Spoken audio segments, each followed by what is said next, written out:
Alright guys, welcome back to VALORANT News. Massive developments yesterday, the end of an era in many respects, with TenZ officially confirming yesterday that he is no longer part of Sentinels. The two parted ways over the last couple of months. That will not change anything massively in terms of the way things look going forwards. TenZ will likely still be watch partying on stream, supporting his boys over at Sentinels, but the relationship has officially comes to an end. Definitely the end of an era, given that this entire period where TenZ has been in the VALORANT world has been effectively with Sentinels. Why has this change happened? What does it mean for the future? Certainly for TenZ and Sen as an organisation. Very much enjoyed your thoughts on all this stuff in the comments. Hit the like button if you enjoy. Subscribe if you're new as always. I greatly appreciate it. We're going to start right about here because some interesting challenges results yesterday. This is one of them. Qubit Academy versus YFP. This is a 2-0 dub. Now, notably, of course, this was, well, Knights went 40 and 16 for one thing. He's a real, I mean, look, I thought going into the season, Redux, Scuba, those guys would be maybe the top performers, and those guys have been very good for sure. But Knights has also been absolutely killing it, and they won the game 1 Ascent 13-5, wasn't really even close, and then the Haven, they won it 13-6. So the team was looking good yesterday. Knights on the Omen goes 23 and 6 map 2. Nismo was getting his gas as well from the players after the fact. Redux even says, want to give a shout out to Nismo, guys, undoubtedly the best flex player in tier 2 and deserves to be in tier 1. Despite his age, he's mechanically insane, one of the best, if not the best teammates I've had so far. The value he can bring to VCT cannot go unnoticed. Thought that was a really nice statement there from Redux, and Nismo was in the replies, and despite his age, you're going to take that one, Nismo. I think Xander said something kind of nice as well. Of course, they have experience playing together. The impact he has in and out of the game is insane. Forever my GOAT, Xander says. So, look, who knows? Nismo will continue to lead the charge for Qubit for now, but, certainly a thread like this will get teams thinking about whether Nismo finally getting a proper opportunity in tier 1 might be a good idea.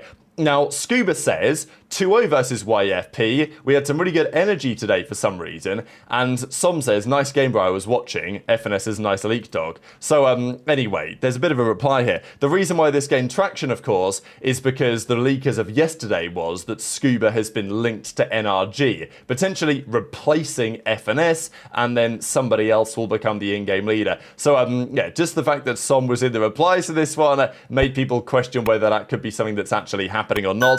This was a pretty big result though yesterday. The Burger Boys taken down TSM 2-1. So TSM of course been considered one of the real top favourites. They had kind of an uncharacteristically off series here after they won the game 1 13-7. They then went down 13-11 and then 13-5 on the Ascent. So big result for the Burger Boys, and that leaves the bracket looking like this. So Envy 4-0, they advance, but TSM this stage, 3-3. It's not exactly clear cut, and it's going to be all to play for, right, between those teams. These are the other rosters that have either made it or not made it. If you're in the red, on the left-hand side in the red, you're gone. If you're in the green, you've made it. So Burger Boys, they made the playoffs. Qubit, Winthrop, Ambrosia, M80 and Envy, and it's all to play for between these final 4 teams. So YFP, they play Blue Otter, and then Landor Esports will play TSM, and the winner of those series will make it through to the playoffs in due course. Those games actually happen today, so that's pretty exciting. Now, speaking of EMEA, this also kicks off today. 2 big games, BBL Na'Vi and then Fnatic versus Fit Esports. Both of those games happen. The first round, of course, matches.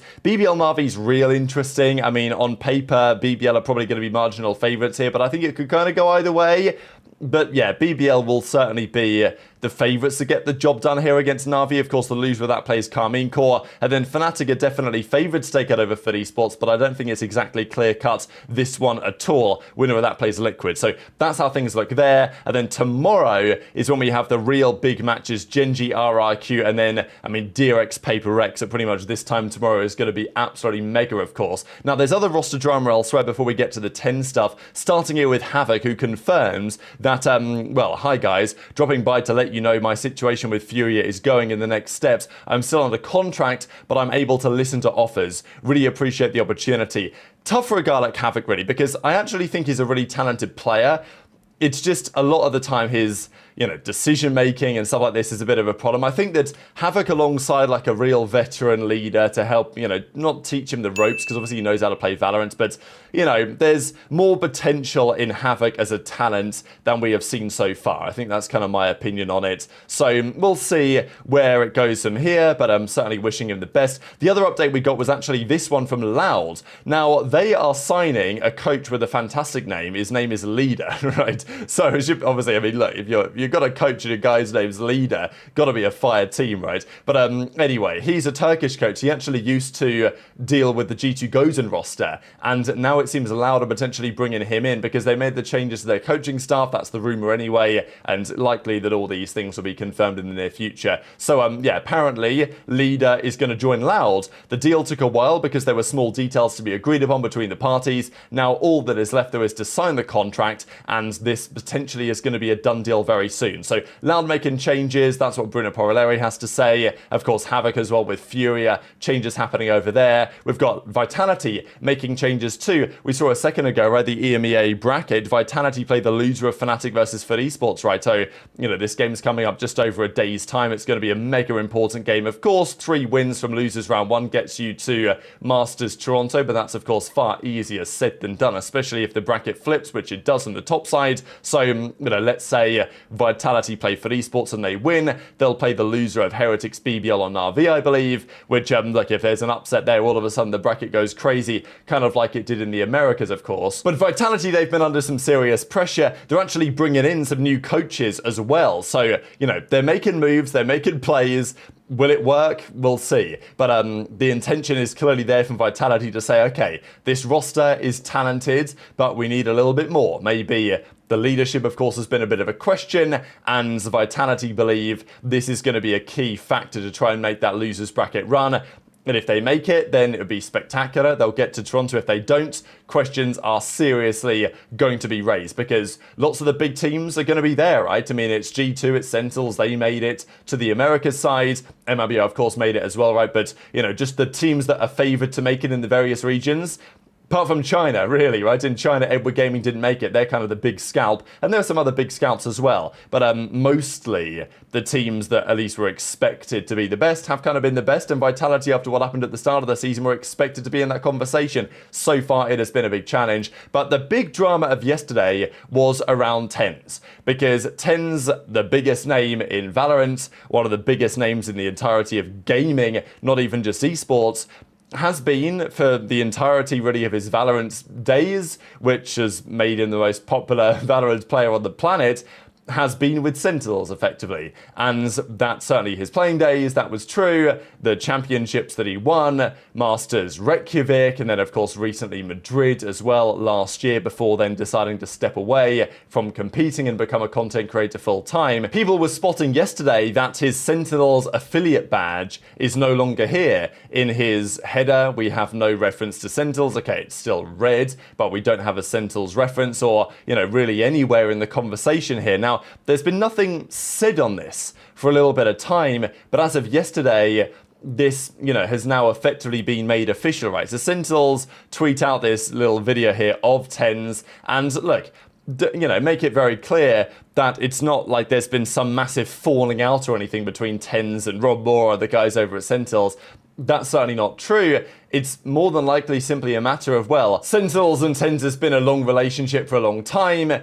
There's probably a feeling for Sentinels that, okay, we have a few content creators, but not that many. And there's a feeling of, you know, parting ways and moving on may make some sense. You know, maybe the relationships just kind of come to a natural conclusion where Sentinels, I don't want to say they don't need TenZ, but I think you kind of get what I'm saying, right? Like, is there value in Sentinels paying TenZ a content creator salary, you know, for basically ad infinitum, if TenZ, you know, he's been with Sentinels a long time, what do they necessarily have to gain for the relationship any longer? I mean, look, there's obviously some benefits to be had, and I'm sure they'll still work together on various things in due course, but having TenZ always, like, officially on board as a full-time member of Sentinels may not make all that much sense. Now, Sentinels say, look, TenZ will always be Sentinels' family, it's just not to conflict with future sponsor deals, right? So, you know, look, I totally get it. From TenZ's side, from Sentinel's side, and yeah, TenZ officially commented on it last night and said yes, that the deal has now been over for some time, and he's officially kind of like going solo, as it were, right? And of course, TenZ has his own things, he's got his own deals, Sentinels have their own things. Like, they'll still be friends, right? Like, TenZ will still be watch partying and supporting their games, he'll still be part of the team, he might still come to the office every so often, and I'm sure they'll still work together in some capacity, but it's certainly the end of an era, seeing TenZ no longer with Sentinels. I'm officially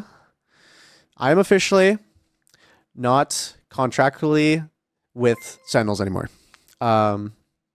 Obviously, it might come to a shock to a few. Yeah, I mean, you just turning a new page in the book, you know. Like obviously, Sentinels has been fucking family for like my entire duration in Valorant, and like I've had some of the most amazing memories at Sentinels. Fucking we won a couple trophies, like pretty legit in my opinion. Obviously, like I'm still gonna have like the Sentinels bias, like bro. Literally on our classic, you inspect that, like you'll see those trophies. I was there for that, so like 100%. Okay, I think my game crashed, by the way. I think my game crashed, but 100% like, oh, there it is. Like, I'll always support them at the end of the day, both the players, the organization. I will say straight up, like, I haven't been with many organizations, but I know for a fact that Sentinels is hands down the best North American organization that you could be a part of. Like, hands down, like, we are a fucking family.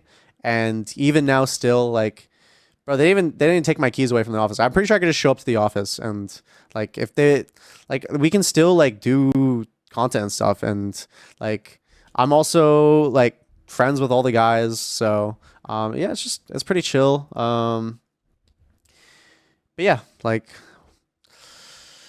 it's definitely a new page in the book for sure. I just stay solo for a while. I mean, like, I do have some really exciting stuff coming up. Very, very exciting stuff. So we'll see that then. But yeah, for now, solo dolo. I've been off of. I've not been contractually signed with Sen for a bit now, actually. So, yeah.